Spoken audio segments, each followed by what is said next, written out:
என்னை எப்படி கேட்டாலும் சரி, என்னோட பதில் ஒன்னே ஒண்ணுதான். சத்தியமா வேணிக்கும் எனக்கும் 3 வருஷமா லவ் இருந்தது. உங்ககிட்ட சொல்ல பயந்துகிட்டு யாருக்கும் தெரியாம அவ என்ன ரகசியமா கல்யாணம் பண்ணிக்கிட்டா சார். கோவால நாங்க 2 பேரும் 20 நாள் சந்தோஷமா குடும்பம் நடத்தணும். மெடிக்கல் கேம்ப் விஷயமா ஒரு வாட்டி, பெங்களூர்ல சுமித்ரா கல்யாணம்னு ஒரு வாட்டி, இப்படி நாங்க சந்தோஷமா இருந்த நாட்கள் நிறைய சார். சரியா சொல்லணும்னா உங்க ஆசீர்வாதத்தோட மட்டும் எங்க கல்யாணம் நடந்திருந்ததுன்னா இந்நேரம் வேணி கர்ப்பம்னு தகவல் வந்து நீங்க தாத்தாவா இருப்பீங்க. ஏய், பொய் பேசுறதுக்கு ஒரு அளவே இல்லையாடா? இதுக்கு மேல உன்னை உயிரோட விட மாட்டேன்டா.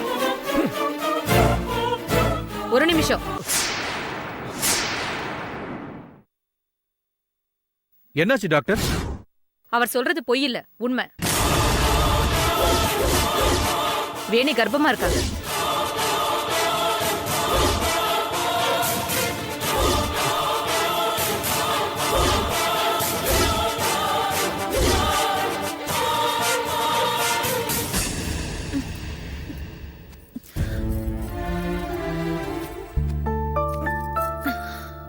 வேணி, கல்யாணத்துக்கு முன்னாடி இந்த மாதிரி எப்பவாவது மயங்கி விழுந்திருக்கியா? இல்ல. டாக்டர் செக் பண்ணத சொன்னீங்களே, என்ன சொன்னாங்க? ஒன்னும் சொல்லல. நீ அதிகமா ஸ்ட்ரெயின் பண்ணக்கூடாதுன்னு மட்டும் சொல்லியிருக்காங்க. அந்தாளிங்க உன் அப்பா கிட்ட கீரல் விழுந்த ரெக்கார்ட் மாதிரி அதையே சொல்லிட்டு இருப்பான்.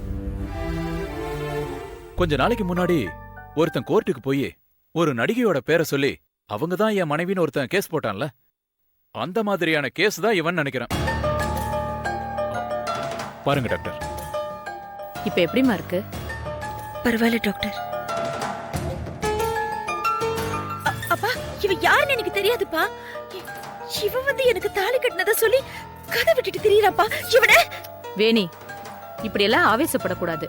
உண்மை தெரியணும்ல. என்ன உண்மை தெரியணும்? உன்னோட வயித்துல வளர்ற வாரிசுக்கு அப்பா யாருன்னு தெரிய வேண்டாமா?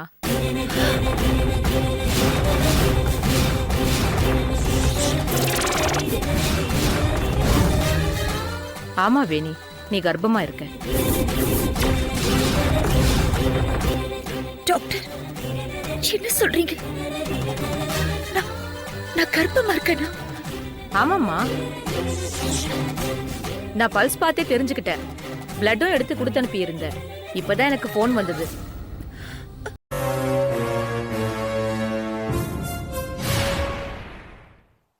Very good.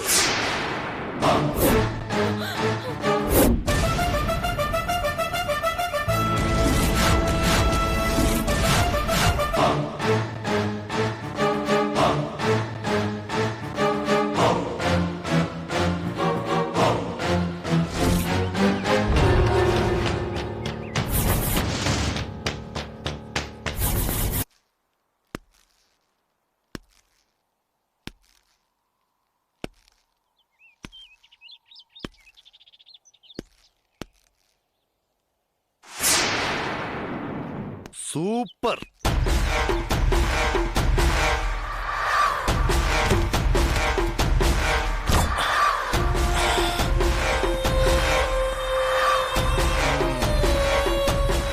வாங்க சார். மிஸ்டர், பேர் என்ன சொன்னீங்க? உதய். உதய், வாங்க வாங்க வாங்க. நிறைய கொலை பண்ணிருப்பீங்க போல இருக்கு. ரொம்ப ஈஸியா பாடியை டிஸ்போஸ் பண்றீங்க. எங்கயாவது இந்த மாதிரி நடக்குமா? ஓ, இதத்தான் கொலையும் செய்வாள் பத்தினின்னு சொல்வாங்களோ? என்ன மிஸ்ஸஸ் வித்யா, நீங்க தான் புருஷனுக்காக கொன்னீங்களா? டெட் பாடியை டிஸ்போஸ் பண்ற விஷயத்துல இந்த அளவுக்கு 2 பேரோட கெமிஸ்ட்ரி ஒர்க் அவுட் ஆகுதே. சார், நீங்க என்ன தப்பா நினைச்சிட்டு இருக்கீங்க. ஆமா, நீங்க 2 பேரும் 62 கிலோமீட்டருக்கு அந்த பக்கம் இருக்கிற வீட்ல இருந்து கார்ல ஒரு டெட் பாடியை போட்டுக்கிட்டு அதை இந்த மாதிரியான ஒரு இடத்துல வச்சு டிஸ்போஸ் பண்றத கண் கூட நேர்ல பார்த்ததுக்கு அப்புறமும் உங்களை ரொம்ப நல்லவங்கன்னு நினைக்கணும் இல்லையா மிஸ்ஸஸ் வித்யா? சரி, சொல்லுங்க நல்லவர, நான் என்ன தப்பா நினைச்சிட்டேன்? சார், நடந்தது சொல்லிடுறேன் சார்.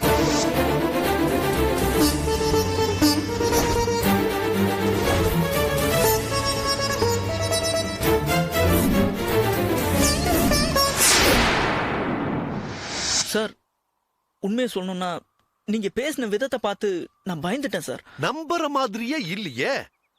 நான் எப்படி பேசினா உங்களுக்கு என்ன? சும்மா கதை சொல்லாதீங்க.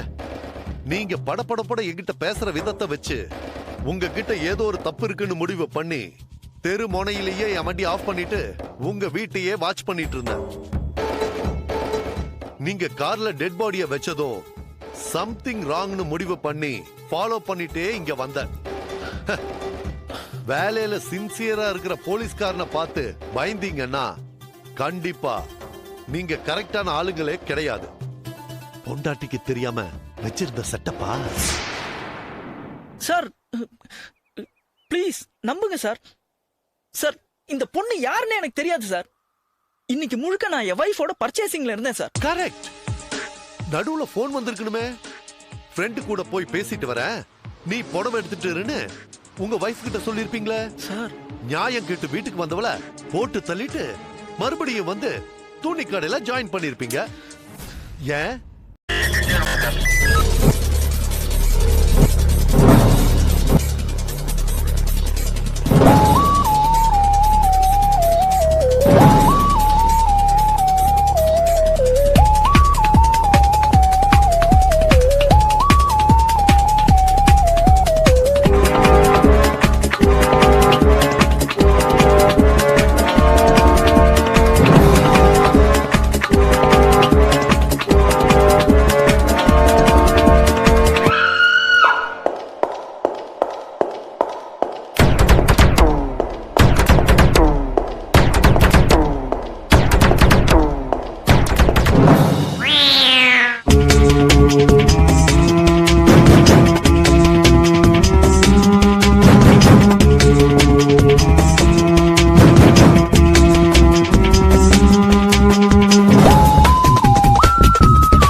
If you enjoyed this video, kindly like, share, comment. And for further our interesting videos, subscribe our channel below.